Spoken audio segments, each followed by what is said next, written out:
sini saya akan menjelaskan materi layanan-layanan bimbingan dan konseling. Definisi layanan bimbingan dan konseling.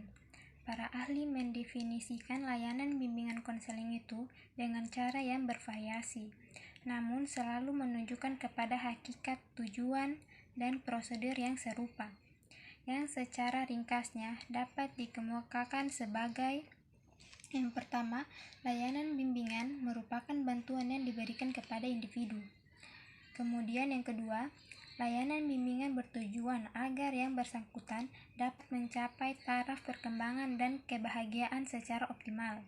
Yang terakhir, yang ketiga, dengan layanan bimbingan, kita dapat menjalani proses pengenalan, pemahaman, penerimaan, pengarahan, perwujudan, serta penguasaan diri, baik terhadap dirinya maupun terhadap lingkungan. Jadi, layanan bimbingan konseling merupakan proses pemberian bantuan yang diberikan kepada siswa secara terus-menerus agar tercapai kemandirian dalam pemahaman diri, sehingga siswa sanggup mengarahkan dirinya sesuai dengan tuntunan dan arahan lingkungan sekolah, keluarga, dan masyarakat. Dengan adanya bimbingan, kita diharapkan banyak memberikan solusi bagi peserta didik di sekolah, agar peserta didik menjadi lebih baik dari segi perilaku. Layanan bimbingan dan konseling merupakan bagian dari integrasi dari pendidikan di Indonesia dalam upaya membantu siswa agar mencapai perkembangan yang optimal sesuai dengan potensinya. Oleh karena itu, pelaksanaan bimbingan di sekolah menjadi tanggung jawab bersama antara personal sekolah, yaitu kepala sekolah, guru, konselor, dan pengawas. Terus ada jenis-jenis layanan BK. Layanan bimbingan konseling pada dasarnya merupakan operasionalisasi dari proses bimbingan konseling dalam rangka memenuhi berbagai asas, prinsip, fungsi, dan tujuan bimbingan konseling.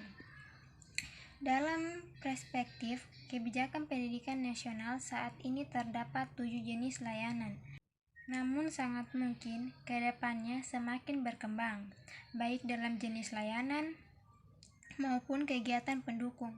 Para ahli bimbingan di Indonesia saat ini sudah mulai meluncurkan 2 jenis baru, yaitu layanan konsultasi dan layanan mediasi.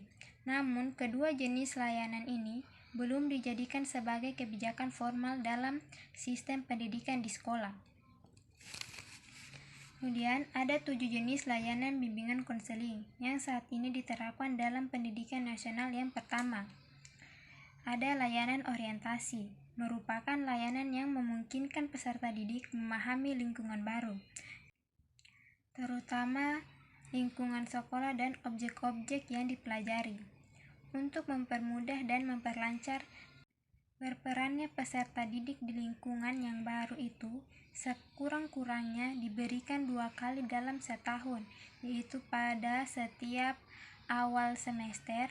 Jadi, materi kegiatan layanan orientasi menyangkut pengenalan lingkungan dan fasilitas sekolah, peraturan dan hak-hak serta kewajiban siswa, orientasi, dan wadah-wadah yang dapat membantu dan meningkatkan hubungan sosial siswa, kurikulum dengan seluruh aspek-aspeknya, peranan kegiatan bimbingan karir, peranan pelayanan bimbingan konseling dalam membantu segala jenis masalah dan kesulitan siswa.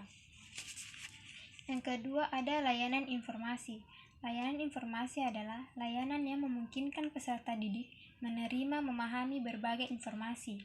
Tujuan layanan informasi adalah membantu peserta didik agar dapat mengambil keputusan secara tetap tentang sesuatu dalam bidang pribadi, sosial, belajar, maupun karir. Layanan informasi menyangkut tugas-tugas perkembangan remaja akhir tentang kemampuan dan pengembangan pribadi, usaha yang dapat dilakukan dalam mengenai bakat, serta bentuk penyuluhan dan pengembangan, tata tertib sekolah, cara bertingkah laku, tata krama, sopan santun, nilai-nilai sosial, adat istiadat, dan upaya yang berlaku dan berkembang di masyarakat. Mata pelajaran dan pembindangannya, seperti program inti dan program tambahan. Sistem penjurusan, kenaikan kelas, syarat-syarat mengikuti UAS, dan lain-lain. Fasilitas penanjangan atau sumber belajar. Yang ketiga, ada layanan pembelajaran, merupakan layanan yang memungkinkan peserta didik mengembangkan sikap dan kebiasaan belajar yang baik dalam menguasai materi belajar atau penguasaan kompetensi yang cocok dengan kecepatan dan kemampuan dirinya, serta sebagai aspek tujuan dan kegiatan belajar lainnya, dengan tujuan agar peserta didik dapat mengembangkan sikap dan kebiasaan belajar yang baik. Yang keempat, ada layanan penempatan dan penyaluran, merupakan layanan yang memungkinkan peserta didik memperoleh penempatan dan penyaluran di dalam kelas, kelompok belajar, jurusan, program latihan, magang, kegiatan ekstrakurikuler sesuai dengan potensi, bakat, dengan tujuan agar peserta didik dapat mengembangkan segenap bakat. Kemudian, yang kelima, ada layanan konten. Layanan penguasaan konten merupakan yang membantu peserta didik menguasai konten tertentu, terutama kompetensi dan atau kebiasaan yang berguna dalam kehidupan di sekolah, keluarga, dan masyarakat. Kemudian yang keenam, ada layanan perorangan, merupakan layanan yang memungkinkan peserta didik mendapatkan layanan langsung tatap muka dengan guru pembimbing. Untuk membahas dan penuntas permasalahan yang dihadapinya, pelaksanaan usaha dan pengentasan siswa dapat dilakukan dengan mengikuti langkah-langkah seperti pengenalan dan pemahaman permasalahan, analisis yang tepat, aplikasi dan pemecahan permasalahan, evaluasi awal ataupun evaluasi akhir, dan tindak lanjut. Adapun tahap-tahap proses konseling perorangan. Yang pertama, tahap pembukaan. Kemudian tahap penjelasan, tahap pengubah tingkah laku, dan tahap penilaian. Yang ketujuh, ada layanan bimbingan kelompok, merupakan layanan yang memungkinkan sejumlah peserta didik secara bersama-sama melalui dinamika kelompok memperoleh bahan dan membahas pokok bahasan tertentu untuk menunjang pemahaman dan pengembangan kemampuan sosial, baik individu maupun pelajar. Kemudian yang ke-8, ada layanan konseling kelompok yang memungkinkan peserta didik memperoleh kesempatan untuk membahas dan mengatas permasalahan pribadi melalui dinamika kelompok.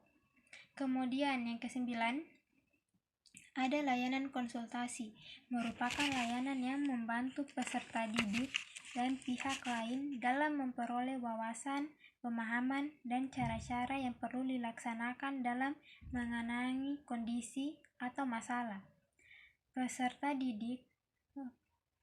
Pengertian konsultasi dalam program bimbingan konseling adalah sebagai suatu proses penyediaan bantuan teknis untuk konselor, orang tua, administrasi, dan konselor lainnya dengan mengidentifikasi dan memperbaiki masalah yang membatasi aktivitas peserta didik. Yang terakhir, ada layanan mediasi, merupakan layanan yang membantu peserta didik menyelesaikan permasalahan ataupun perselisihan dan memperbaiki hubungan antar peserta didik dengan konselor sebagai mediator. Sekian dari saya.